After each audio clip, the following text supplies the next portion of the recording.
Meet the gasoline engine. For most of the 20th century, it's driven the American economy. It's part of the culture. Motorcycles, ATVs, powerboats, and jet skis. And, in the winter, snowmobiles.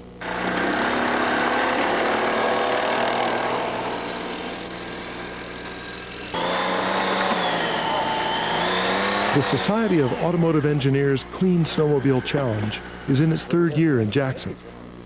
The object is to take on the environmental problems posed by these machines, their noise, their exhaust emissions, and put college engineering students to work finding a solution. There are a variety of events that we judge the teams on, and all have points associated with them.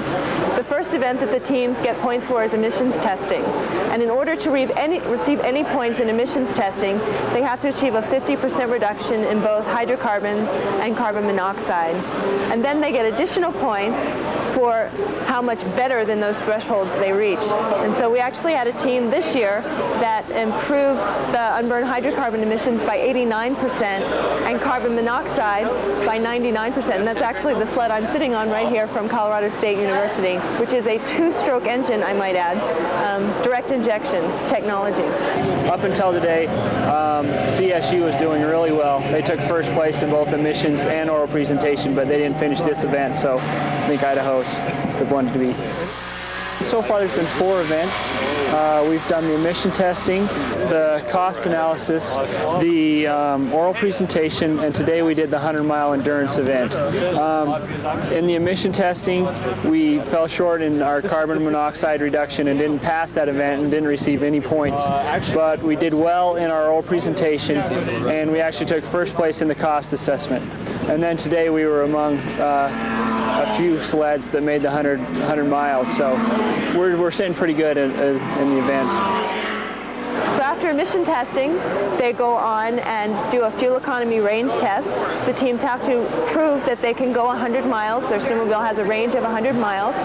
Yeah, I ran out of gas.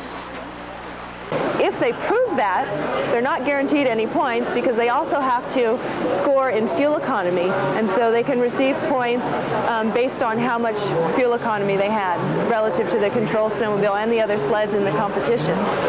From there we go to Grand Teton National Park, where we do an acceleration and noise test simultaneously. To get any points in either acceleration or noise, they have to pass both. That was new this year, and it was really tough for the teams to do, but we did have some teams that were successful at that.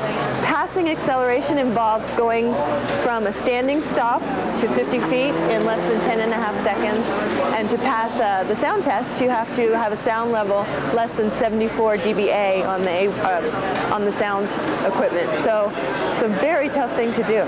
And just for comparison, the control snowmobile was 80 decibels, so that's really tough. After acceleration noise testing, we take the snowmobiles to the Jackson Hole Mountain Resort, where we do our handling event, and professional riders actually ride the snowmobiles on a mini snowcross course and evaluate the ride and feel of the snowmobile.